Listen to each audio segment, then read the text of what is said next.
Хочешь узнать, твое это или нет? Пробуй. Слишком часто люди сдаются, даже не начав. Говорят, это не мое.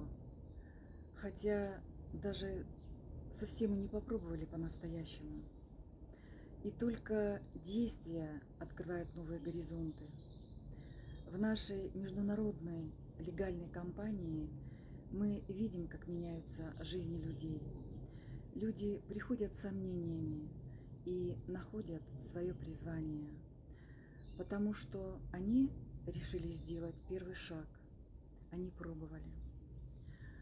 Они дали себе шанс на новое, на большое. Пробуй и ты, а вдруг это что-то твое, то, что ты ищешь. Вся подробная информация в моем телеграм-канале. Ссылка в шапке профиля.